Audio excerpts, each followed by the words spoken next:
ഹരി ഓം. ഏവർക്കും വൃന്ദാവനത്തിന്റെ യൂട്യൂബ് ചാനലിലേക്ക് സ്നേഹപൂർവ്വം സ്വാഗതം. ഞാൻ ദേവനന്ദു. ഇന്ന് നമ്മളോട് സംസാരിക്കുന്നത് 2025 മാർച്ച് മാസഫലമാണ്. മേടം മുതൽ മീനം വരെയുള്ള ഓരോ രാശിക്കാർക്കും എന്തൊക്കെ ഫലങ്ങളാണ് വരിക, എന്തൊക്കെ കാര്യങ്ങളാണ് ശ്രദ്ധിക്കേണ്ടത് എന്നുള്ള കാര്യങ്ങളാണ് ഇവിടെ സംസാരിക്കുന്നത് കേട്ടോ. അപ്പോൾ ഒരു വീഡിയോയുടെ എങ്കിലും പൂർണ്ണമായിട്ട് കാണാൻ ശ്രദ്ധിക്കുക. ഇൻട്രൊഡക്ഷനും അതുപോലെ തന്നെ മാറ്ററും അതുപോലെ തന്നെ ലാസ്റ്റ് കൺക്ലൂഷൻ ഭാഗം കൂടി ഏതെങ്കിലും ഒരു രാശിയുടെ എങ്കിലും പൂർണ്ണമായിട്ട് കാണുവാൻ ശ്രദ്ധിക്കുക കേട്ടോ. അപ്പൊ നമുക്ക് അധികം താമസിക്കില്ല, വീഡിയോയിൽ കിടക്കാം. ഇതുവരെ നമ്മുടെ ചാനൽ സബ്സ്ക്രൈബ് ചെയ്തിട്ടില്ലെങ്കിൽ ആ സബ്സ്ക്രൈബ് ബട്ടണും അതുപോലെ തൊട്ടടുത്ത് കാണുന്ന ബെല്ലൈക്കനോട് അമർത്തും കേട്ടോ. അപ്പൊ നമ്മൾ എന്നെ വീഡിയോസ് അപ്പൊ തന്നെ നോട്ടിഫിക്കേഷൻ ആയിട്ട് ലഭിക്കുന്നതായിരിക്കും. വീഡിയോയിൽ കിടക്കാം. ഇടവരാശി അല്ലെ, കാർത്തിക മുക്കാള് രോഹിണി മകേരം വരെ അടങ്ങുന്ന 2 നക്ഷത്രമാണ് ഇടവരാശി എന്ന് പറയുക അല്ലെ. ഇടവരാശിയെ സംബന്ധിച്ചോളം ഈ ഒരു മാർച്ച് മാസത്തിൽ എന്തൊക്കെ ഫലങ്ങളാണ് കാത്തു നിൽക്കുക എന്ന് നോക്കാം അല്ലെ.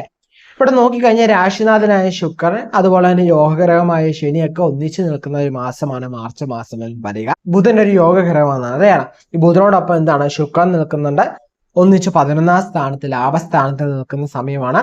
അതുപോലെ തന്നെ ശുക്രൻ, ബുധൻ, രാഹു, സൂര്യൻ മാർച്ച് 15 അതുപോലെ തന്നെ ചന്ദ്രനും മാസം അവസാനം 2 ദിവസമൊക്കെ എന്താണ് വന്ന് മീനൻ രാശിയിൽ, അതായത് 11 ഇടവരാശിക്ക് 11ാം സ്ഥാനത്ത് ലാഭസ്ഥാനത്താണ് സ്ഥിതി ചെയ്യുക എന്ന് പറയാം.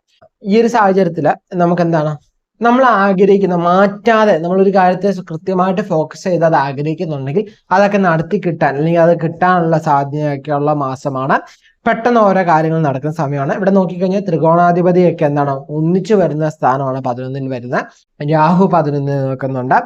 ഭാഗ്യാനുഭവങ്ങളൊക്കെ ഉണ്ടാവുന്ന ഒരു മാസമായിരിക്കും ഇടവരാശിയെ സംബന്ധിച്ചോളം ഈ ഒരു മാർച്ച് മാസം എന്ന് പറയാം കേട്ടോ. അവസരങ്ങളൊക്കെ കിട്ടുന്ന മാസമായിരിക്കും. നമ്മൾ ആഗ്രഹിക്കുന്ന കാര്യങ്ങളൊക്കെ നടന്നു കിട്ടുന്ന ഒരു സമയമായിരിക്കും മാർച്ച് മാസം എന്ന് പറയുന്ന ഇടവരാശിയെ സംബന്ധിച്ച് നോക്കുമ്പോൾ. ഇനി തൊഴിൽ സംബന്ധമായിട്ട് ബിസിനസ് സംബന്ധമാക്കി നോക്കിക്കഴിഞ്ഞാൽ ഇവിടെ നമുക്ക് വലിയ ആഗ്രഹങ്ങളൊന്നുമില്ല. ഇപ്പൊ ഞാൻ ആഗ്രഹിക്കുന്ന ചില കാര്യങ്ങളെങ്കിലും നടക്കുമോ, ചെറിയ രീതിയിലെങ്കിലും എനിക്ക് നല്ല രീതിയിൽ ആഗ്രഹിച്ച കാര്യങ്ങളൊക്കെ നടക്കുന്ന സമയമാണോ എന്ന് ചോദിക്കുന്നവർക്ക് നടക്കുന്ന സമയം തന്നെയാണ്. യാത്രകളൊക്കെ ചെയ്യാൻ പറ്റിയ അനുകൂലമായ സമയമാണ്. നമുക്ക് നല്ലൊരു അറ്റ്മോസ്ഫിയർ ക്രിയേറ്റ് ആകുന്ന സമയമാണ്. ഈ ഒരു സമയത്ത് നമ്മൾ പറയുകയാണെങ്കിൽ ഇടവരാശിയെ സംബന്ധിച്ച് നോക്കുകയാണെങ്കിൽ മാക്സിമം ഈ സമയത്ത് യൂസ് ചെയ്യുക എന്നാണ് പറയാനുള്ളത്. കാരണം അനുകൂലമായ സമയമാണ്. സോ മാർച്ച് മാസത്തെ എന്ത് ചെയ്യുക, മാക്സിമം യൂട്ടിലൈസ് ചെയ്യുക. നിങ്ങൾ നല്ല നല്ല മാസങ്ങൾ വരെ നമ്മളത് യൂസ് ചെയ്യണം. നല്ലത് കിട്ടുമ്പം ഞാൻ അത്ര വലിയ യൂസും ചെയ്യുന്ന ആളൊന്നുമല്ല, ഇരിക്കട്ടെ പിന്നീട് യൂസ് ചെയ്യാം എന്ന് വിചാരിക്കാതെ ഈ മാസത്തെ വേണ്ട വിധത്തിൽ കൃത്യമായിട്ട് നോക്കി കണ്ടെന്ത് ചെയ്യുക, അത് യൂസ് ചെയ്യുക എന്നുള്ളത് ആരുടെ അവകാശമാണ്? നമ്മുടെ അവകാശമാണ് കേട്ടോ. അതുപോലെ തന്നെ നോക്കിക്കഴിഞ്ഞാൽ നമ്മുടെ തൊഴിൽ സ്ഥാനത്ത് നമുക്ക് തൊഴിലൊരു മാറ്റം വേണം, അല്ലെങ്കിൽ സ്ഥലമാറ്റം വേണം, അല്ലെങ്കിൽ നമ്മളിപ്പോൾ ചെയ്യുന്ന തൊഴിൽ ഫീൽഡിൽ നിന്ന് വേറൊരു ഫീൽഡിലേക്ക് മാറുന്നൊക്കെ ആഗ്രഹിക്കുന്നവർക്ക് അത് ചെയ്യുന്നതിന് ഉത്തമമായ സമയം തന്നെയാണ്. അതിന് വലിയ പ്രശ്നങ്ങളൊന്നും കാണുന്നില്ല കേട്ടോ. സോ അതിന് വേണ്ട കാര്യങ്ങൾ എന്താണ് നോക്കുന്നവർക്ക് അത് നോക്കാം. അതുപോലെ തന്നെ ഫാമിലി റിലേറ്റഡ് ആയിട്ട് നോക്കുമ്പോൾ കുടുംബ സംബന്ധമായി നോക്കിയാൽ കുടുംബത്തിലായാലും ഐക്യങ്ങളൊക്കെ കളിയാടുന്ന സമയം തന്നെയായിരിക്കും. വലിയ പ്രശ്നങ്ങളൊന്നും ഉണ്ടാവില്ല. വിവാഹ കാര്യങ്ങളൊക്കെ ചിന്തിക്കുന്നവർക്ക് അനുകൂലമായ സമയമാണ്. ജന്മത്തിൽ വ്യാഴം ഉണ്ട് എങ്കിൽ ദൃഷ്ടി നമുക്ക് ഏഴിലേക്ക് വരുന്ന സമയമാണ്. അതുപോലെ തന്നെ വ്യാഴവും ശുക്രനും രാശി മാറുന്നുണ്ട്. കുജൻ 2 വരുന്ന സമയമാണ്. പെട്ടെന്ന് ഓരോ കാര്യങ്ങളൊക്കെ പ്ലാൻ ചെയ്ത് കഴിക്കാവുന്ന കാര്യമാണ്. സന്തോഷമായ ജീവിതം മുന്നോട്ട് കൊണ്ടുപോകാനൊക്കെ പറ്റുന്ന സമയം തന്നെയാണ് കേട്ടോ.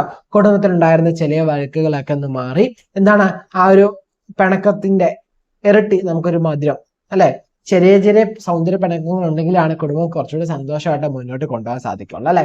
സോ ആ പിണക്കങ്ങളിൽ നിന്നൊക്കെ ചെറിയ രീതിയിലെ സന്തോഷമൊക്കെ കണ്ടെത്തി മുന്നോട്ട് പോകാവുന്ന സമയം തന്നെയായിരിക്കും മാർച്ച് മാസം എന്ന് പറയുക കേട്ടോ. അടുത്ത വിദ്യാർത്ഥികളുടെ കാര്യം നോക്കുകയാണെങ്കിൽ ഈ ഒരു മാസം എന്ന് പറയുന്നത് ബെറ്റർ മന്താണ്. സോ യൂസ് ചെയ്യാം. നമ്മുടെ ഫ്യൂച്ചറിന് വേണ്ടിയുള്ള കാര്യങ്ങളൊക്കെ പ്ലാൻ ചെയ്യാനൊക്കെ അനുകൂലമായ സമയമാണ്.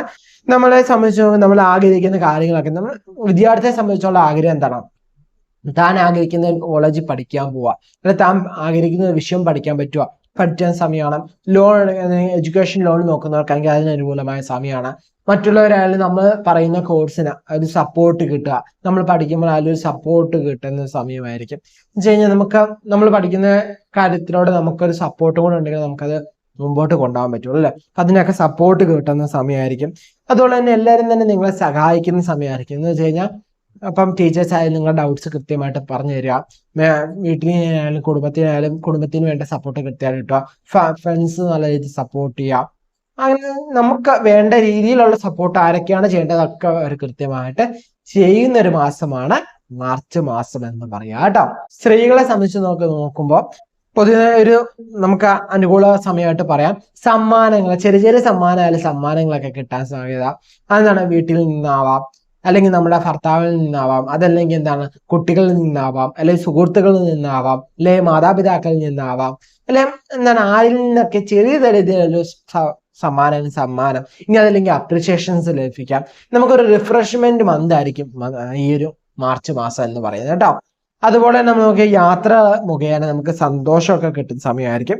നല്ല നല്ല ഹാപ്പി മൊമെന്റ്സ് നമുക്ക് പിന്നീട് ആരും ഷെയർ ചെയ്യാവുന്ന രീതിയിലുള്ള ഹാപ്പി മൊമെന്റ്സ് ഒക്കെ ഉണ്ടാവാനുള്ള ടൈമാണ്.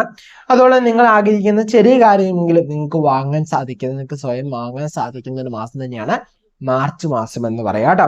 അതുപോലെ തന്നെ എന്താണ് മറ്റുള്ളവരിൽ നിന്നൊക്കെ സഹായങ്ങളൊക്കെ ലഭിക്കുന്ന ഒരു മാസം ആയിരിക്കും ഈ മാർച്ച് മാസം എന്ന് പറയാം കേട്ടോ. അടുത്ത നമ്മൾ നോക്കുമ്പോൾ സീനിയേഴ്സിന്റെ കാര്യം നോക്കുകയാണെങ്കിൽ നമുക്ക് പൊതുവെ ഒരു എനർജി, ഉന്മേഷം കിട്ടുന്ന ഒരു മാസമായിരിക്കും. ഒരു പുത്തുണർച്ച അല്ലെങ്കിൽ ഒരു ഉന്മേഷം നമുക്ക് കിട്ടുന്ന ടൈമായിരിക്കും. സഹായങ്ങൾ ലഭിക്കുന്ന സമയമായിരിക്കും. കുടുംബത്തിൽ നിന്ന് സ്നേഹം, കരുതലൊക്കെ ലഭിക്കുന്ന ഒരു മാസമായിരിക്കും ഈ ഒരു മാർച്ച് മാസം എന്ന് പറയുന്നത്. ചെറിയ രീതിയിലുള്ള സ്റ്റാർട്ടപ്പൊക്കെ തുടങ്ങാൻ ആഗ്രഹിക്കുന്നവർക്ക് അത് അനുകൂലമായ സമയം തന്നെയാണ്. അതുപോലെ തന്നെ വാഹനമൊക്കെ വാങ്ങണം, പ്രോപ്പർട്ടീസ് ഒക്കെ വാങ്ങാൻ ആഗ്രഹിക്കുന്നവർക്ക് അത് അനുകൂലമായ സമയം തന്നെയാണ് കേട്ടോ. ആരോഗ്യവശത എങ്ങനെയുണ്ടെന്ന് ചോദിച്ചു കഴിഞ്ഞാൽ പൊതുവെ ഒരു ഉന്മേഷമുള്ള സമയമാണ് പറഞ്ഞത്. സോ നിങ്ങൾക്ക് പ്രശ്നങ്ങളിലൊക്കെ പയ്യെ കുറഞ്ഞു വരുന്ന സമയമൊക്കെ രോഗങ്ങളൊക്കെ ഉള്ളവർക്കാണെങ്കിൽ ആ രോഗങ്ങളിൽ നിന്നൊക്കെ ഒരു കുഴവ് അല്ലെങ്കിൽ ശമനത്തിനൊക്കെ സാധ്യത കാണുന്ന സമയമാണ്. മരുന്നൊക്കെ ഫലിക്കുന്ന സമയമായിട്ട് തോന്നുന്നു. കൃത്യമായിട്ട് പറഞ്ഞു കഴിഞ്ഞാൽ നമ്മുടെ ആരോഗ്യം ശരിയാക്കാവുന്ന ഒരു സമയം തന്നെയാണ് ഈ മാർച്ച് മാസം എന്ന് പറയുന്നത് കേട്ടോ. ശരിക്കും പറഞ്ഞാൽ ഇടവരാശിയെ സംബന്ധിച്ചോളം മൊത്തത്തിൽ പറയുകയാണെങ്കിൽ നിങ്ങൾ ഈ മന്തിനെ യൂസ് ചെയ്യാം, ഈ മാക്സിമം യൂസ് ചെയ്യുക. ഈ മന്തിനെ നമുക്ക് വേണ്ട വിധം എന്താണോ അതനുസരിച്ച് യൂസ് ചെയ്ത് കഴിഞ്ഞാൽ അതനുസരിച്ച് നമ്മുടെ കൂടെ നിൽക്കുന്നതായിരിക്കും. സോ പിന്നെ എന്താണ്, ഇതിന് സബ്ജക്റ്റ് വൈസ് നമ്മുടെ ജാതകമായിട്ട് എന്ത് ചെയ്യും, വ്യത്യാസങ്ങളൊക്കെ വരും. എന്നിരുന്നാൽ പോലും നമുക്ക് എന്താണ് പൊതുവെ ഗോചരവശാൽ എന്താണ് നമുക്ക് അനുകൂലമായ സമയമാണ് കേട്ടോ. അപ്പൊ നാളെ എന്ത് ചെയ്യുക, ഈശ്വര വിശ്വാസത്തോടെ ഹാപ്പി ആയിട്ട് നല്ല കാര്യങ്ങൾ ചിന്തിച്ചും പ്രവർത്തിച്ചും മുന്നോട്ട് പോവാം കേട്ടോ. ഇത്രയൊക്കെയാണ് എന്താ പൊതുഫലം എന്ന് പറയുന്നത്. നമുക്ക് മനസ്സിലായെന്ന് വിചാരിക്കുന്നു. അപ്പൊ നമ്മള് എന്താണ് ജാതക അല്ലെങ്കിൽ ഒരു ഗോചര ഫലം നോക്കുമ്പോൾ ചന്ദ്രാളും ലഗ്നാളും നോക്കുന്ന ഉത്തമമാണ്. ഇതിനൊക്കെ ഉപരി നമ്മുടെ ജാതകവും കൂടി കണക്ട് ചെയ്ത് നോക്കണം കേട്ടോ. കാരണം ഒരു മാസഫലം നമ്മൾ ഒരു പ്രിഡിക്ഷൻ ഇടുമ്പോൾ അതൊരു പൊതുഫലം മാത്രമാണ്. നമ്മളെ പേഴ്സണലി കണക്ട് ആകുന്ന നമ്മുടെ ജാതകം പരിശോധിച്ച് ഈ ട്രാൻസിറ്റ് നമുക്ക് എങ്ങനെയുണ്ടെന്ന് നോക്കുമ്പോഴാണ് കൃത്യമായിട്ട് നമ്മുടെ ഒരു പ്രിഡിക്ഷനുമായിട്ട് ചേരുക കേട്ടോ. അപ്പൊ നമുക്ക് ചന്ദ്രവശാൽ നോക്കുമ്പോൾ എന്താണ് ഒരു മോശ ഫലമുള്ളവർക്ക് അവർക്ക് ഇമോഷണലി ഒരു അൺസ്റ്റേബിൾ അല്ലെങ്കിൽ ഇമോഷണലി ഒരു ബാലൻസ് കുറവുണ്ടാകും. സോ നമ്മളത് ബാലൻസ് ചെയ്യണം. അതുപോലെ തന്നെ നമ്മൾ ശ്രദ്ധിക്കേണ്ട ഈ ഒരു മാസം മാർച്ച് മാസം എന്ന് പറയുന്നത് എല്ലാ രാശിക്കാരും എന്താണ് ചിന്തിച്ച് മാത്രം ഓരോ തീരുമാനങ്ങൾ എടുക്കുന്നതായിരിക്കും വളരെ ഉത്തമം എന്ന് പറയാം കേട്ടോ. അതുപോലെ തന്നെ നമ്മുടെ പേരും നക്ഷത്രവും താരെ കമന്റ് ചെയ്യുകയാണെങ്കിൽ നമ്മുടെ ക്ഷേത്രത്തിൽ നടക്കുന്ന പാഠത്തിന് നിങ്ങളുടെ പേരും നക്ഷത്രം ഉൾപ്പെടുത്തുന്നതായിരിക്കും കേട്ടോ. അപ്പൊ നമ്മൾ പറഞ്ഞു വന്നത് എന്താണ്, നമ്മുടെ ഒരു ഫലം നമ്മൾ നോക്കുമ്പോൾ നമ്മുടെ ദശ ഏതാണ്, നമ്മൾക്ക് അപഹാരം ഏതാണ് നടക്കുന്നത്, ഈ ഒരു കാര്യങ്ങളൊക്കെ വളരെ പ്രാധാന്യമാണ്. നമ്മുടെ ജാതകത്തിൽ ഓരോ ഗ്രഹങ്ങളുടെ ബലം ഏതാണ്, ഏത് ഗ്രഹമാണ് നമുക്ക് ഏറ്റവും കൂടുതൽ പവർ ആയിട്ട് നിൽക്കുക, ഇതൊക്കെ അടിസ്ഥാനപ്പെടുത്തിയാണ് നമ്മുടെ ഒരു ഫലം എന്ന് പറയാം. സോ എന്താണ് നമ്മുടെ ജാതക പരിശോധനയും എന്താണ് ഒരു ഇമ്പോർട്ടൻറ്റ് ഫാക്ടർ തന്നെയാണ്. എല്ലാവർക്കും അറിയാമെന്ന് വിചാരിക്കുന്നു. നമ്മുടെ പവേഴ്സ് ക്ലബ് എന്നൊരു കൂട്ടായ്മ, വാട്സപ്പ് കൂട്ടായ്മയാണ്. അതിൽ നമ്മൾ വെബിനാർസ് ഒക്കെ കണ്ടക്ട് ചെയ്യുന്നുണ്ട്. അങ്ങനെയുള്ള കാര്യങ്ങൾ ഇപ്പം നമുക്ക് ഇനി അടുത്ത ഈ വരാൻ പോകുന്ന ഞായറാഴ്ച 23-ാം തീയതി മിലിയനേഴ്സ് സക്സസ് മന്ത്ര എന്ന് പറയുന്ന വെബിനാർ വരുന്നുണ്ട്. അപ്പം നമ്മൾ എന്താണ് പോൾ ഇട്ട് തീരുമാനിച്ച ഒരു വെബിനാറാണ് കേട്ടോ. നമ്മുടെ ഗ്രൂപ്പിൽ തന്നെ പോൾ ചെയ്ത് തീരുമാനിച്ച വെബിനാറാണ്. സോ 23-ാം തീയതി അന്ന് മിസ്സാവുന്നവർക്ക് വിഷമിക്കൊന്നും വേണ്ട, അടുത്ത മാസവും ഉണ്ടാവും. ഇനി എല്ലാ മാസവും ഒരു മാസത്തെ ഒരു ദിവസം ഒരു ഞായറാഴ്ച എന്താണ് മിലിയനേഴ്സ് സക്സസ് മന്ത്ര എന്ന് പറയുന്ന വെബിനാർ ഉണ്ടാകും. കാരണം നമ്മുടെ ജീവിതത്തെ തന്നെ അടിമുടി മാറ്റുന്ന ഒരു വെബിനാർ ആയിരിക്കും അതെന്ന് പറയുന്നത് കേട്ടോ. സോ എന്താണ് നമുക്ക് 23-ാം തീയതി നടക്കുന്നത് എന്ന് പറയുന്നത് അത് ഫ്രീ വെബിനാറാണ്. ബട്ട് എന്താണ് എല്ലാ മാസവും അത് ഫ്രീ ആയിരിക്കില്ല കേട്ടോ. അതുപോലെ തന്നെ നമ്മുടെ പവേഴ്സ് ക്ലബിൽ മാത്രമുള്ള ഒരു പ്രത്യേകത എന്താണെന്ന് വെച്ച് കഴിഞ്ഞാൽ നമ്മൾ ഒരു പുതിയൊരു കാര്യം കൂടി പവേഴ്സ് ക്ലബിലേക്ക് ആഡ് ചെയ്യാണ്.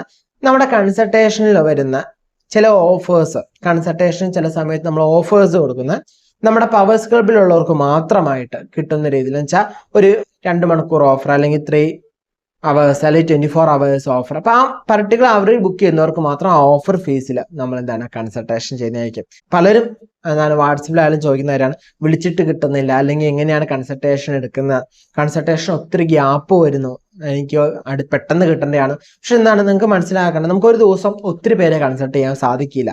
കാരണം നമ്മൾ ഞായറാഴ്ച ദിവസം മാത്രമാണ് കൺസൾട്ടേഷൻ ചെയ്യുന്നത്. ഒത്തിരി കൺസൾട്ടേഷൻ ഒരു ദിവസത്തേക്ക് ആക്കി കഴിഞ്ഞ് നമുക്ക് വേണമെങ്കിൽ എന്ത് ചെയ്യാം, ആ ഒരു ടൈം നമുക്ക് എടുക്കാൻ പറ്റും. പക്ഷെ ഒരു ദിവസം ഒത്തിരി പേരെ കൺസൾട്ടേഷൻ ചെയ്ത് കഴിഞ്ഞാൽ അതിന്റെ ക്വാളിറ്റിയിൽ എന്തുണ്ടാവും, കോംപ്രമൈസ് വരും. എനിക്ക് എന്താണ് പ്രൊവൈഡ് ചെയ്യുന്ന സർവീസിൽ ആ ഒരു കോംപ്രമൈസ് എനിക്ക് ഇഷ്ടമല്ലാത്തതുകൊണ്ടാണ് എന്താണ് ലിമിറ്റഡ് നമ്പേഴ്സ് ഓഫ് കൺസൾട്ടേഷൻ മാത്രം ഒരു ദിവസത്തേക്ക് എടുത്തേക്കണേ.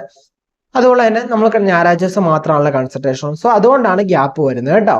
അപ്പം ഇനി ഇച്ചിരി നേരത്തെ അറിയണം, എന്താണ് നേരത്തെ വിവരം അറിയണം എന്ന് ആഗ്രഹിക്കുന്നവർക്ക് എന്ത് ചെയ്യാം, എൻ്റെ അമ്മേനെ കൺസൾട്ടേഷൻ ചെയ്യാൻ സെയിം നമ്പർ തന്നെയാണ് നമ്മുടെ കൺസൾട്ടേഷൻ നമ്പർ എന്ന് പറയുന്നത്. അത് തന്നെ ഓഫീസിൽ നിന്ന് ചോദിക്കുമ്പോൾ ആരെയാണ് കൺസൾട്ടേഷൻ ചെയ്യുന്നതെന്ന് ചോദിക്കാനുള്ള പ്രധാന കാരണം എന്നെയാണോ അതിൽ അമ്മേനെയാണ് കൺസൾട്ടേഷൻ ചെയ്യാനുള്ളത്. അപ്പം എന്ത് ചെയ്യാം, അമ്മേനെ കൺസൾട്ടേഷൻ ചെയ്യാം. പെട്ടെന്ന് കൺസൾട്ടേഷൻ ചെയ്യണമെങ്കിൽ അമ്മേനെ കൺസൾട്ടേഷൻ ചെയ്യാം. അമ്മ എന്താ വെച്ചാൽ എന്താണ് ഈ സ്പിരിച്വൽ ഫീൽഡിൽ തന്നെ നിൽക്കുന്നതാണ്. സോ എന്താണ് ഓരോ ദിവസങ്ങളിലും കൺസൾട്ടേഷൻ വരും, ഷോ ചെയ്യുന്നുണ്ട്. സോ അതിന് കുറച്ച് വ്യത്യാസങ്ങൾ വന്നേക്കാം. എന്നിരുന്നാൽ പോലും എന്താണ് നിങ്ങൾക്ക് എന്നെ കിട്ടുന്നതും കഴിഞ്ഞ് പെട്ടെന്ന് എന്ത് ചെയ്യും, അമ്മേനെ കിട്ടും. കാരണം എന്താണെന്ന് വെച്ച് കഴിഞ്ഞാൽ അമ്മ ജാതകം വെച്ചല്ല എന്താണ് പ്രശ്നവിധികൾ പറയുക. സോ അമ്മയുടെ ഉപാസന ബലത്തിലും അതുപോലെ തന്നെ അമ്മ പഠിച്ച പെൻഡുലം ആസ്ട്രോളജി, കുഞ്ഞിക്കുരു ആസ്ട്രോളജി ഒക്കെ പ്രകാരമാണ് അമ്മയുടെ എന്താണ് പ്രെഡിക്ഷൻസ് പറയുക. സോ നിങ്ങൾക്ക് എന്താണ് പെട്ടെന്ന് ഫലം അറിയണം അല്ലെങ്കിൽ പെട്ടെന്ന് കാര്യങ്ങൾ അറിയണം എന്ന് ആഗ്രഹിക്കുന്നവർക്ക് എന്ത് ചെയ്യാം, അമ്മേനെ കൺസൾട്ടേഷൻ ചെയ്യാനാണ്. സെയിം നമ്പറാണ്. അമ്മയുടെ പേര് സ്നേഹ ശ്രീസൻ ആണ്. ഒഫീഷ്യൽ നെയിം സ്മിത എന്നാണ് കേട്ടോ. അപ്പം കൺസൾട്ടേഷന് വേണ്ടി എന്ത് ചെയ്യുക, വിളിച്ചിട്ട് കിട്ടാത്തവർ വാട്സപ്പ് ചെയ്യുക. വാട്സപ്പിൽ ആരെ കൺസൾട്ടേഷൻ ചെയ്യുന്നുള്ള കാര്യം കൂടി പറയാം കേട്ടോ. അപ്പൊ നമുക്ക് എല്ലാവർക്കും നമ്മുടെ ഫ്ലവേഴ്സ് ക്ലബ് എന്ന കൂട്ടായ്മയെ കാണാം. ഞാൻ ആരെയും നിർബന്ധിച്ച് ആ ഗ്രൂപ്പിൽ കയറ്റുന്നതല്ല. എന്ത് ചെയ്യാം, താല്പര്യമുള്ളവർക്ക് കയറാം. അതിൽ നമ്മൾ പ്രൊവൈഡ് ചെയ്യുന്ന കാര്യങ്ങൾ എന്തൊക്കെയാണ്, വെബിനാർസ് ഉണ്ടാവും, ഫ്രീ പെയ്ഡ് വെബിനാർസ് ഒക്കെ ഉണ്ടാവും. അതുപോലെ തന്നെ എന്താണ് സ്പെഷ്യൽ ഓഫേഴ്സ്, നമ്മുടെ ഫീസിൽ വരുന്ന സ്പെഷ്യൽ ആയിട്ടുള്ള ഓഫേഴ്സ് ഉണ്ടാവും. അത് ഇന്ന സമയത്തല്ല ഇന്ന മാസത്തിലാണെന്ന് ഞാൻ പറയുന്നില്ല. അതെന്താണ് അൺഎക്സ്പെക്റ്റഡ് ആയിരിക്കും. കാരണം ഗ്രൂപ്പിൽ ആക്റ്റീവായി നിൽക്കുന്നവർക്കായിരിക്കും എപ്പോഴും അത് ഉണ്ടാവുക എന്ന് പറയുന്നത്. എന്ന് വെച്ചാൽ ഗ്രൂപ്പ് എപ്പോഴും നോക്കുന്നവർ. സോ നമ്മുടെ ഗ്രൂപ്പ് ഒന്ന് പിൻ ചെയ്ത് വെക്കുകയാണെങ്കിൽ ഓഫേഴ്സ് വരുമ്പോൾ പെട്ടെന്ന് നിങ്ങൾക്ക് കിട്ടും കേട്ടോ. സോ എന്താണ് ജീവിതത്തിൽ എന്തൊക്കെ പ്രശ്നങ്ങളുണ്ടെങ്കിലും ആത്മവിശ്വാസത്തോടെ ഈശ്വര വിശ്വാസത്തോടെ നല്ല ചെയ്ത് ശുഭാപ്തി വിശ്വാസത്തോടെ മുന്നോട്ട് പോകാം കേട്ടോ.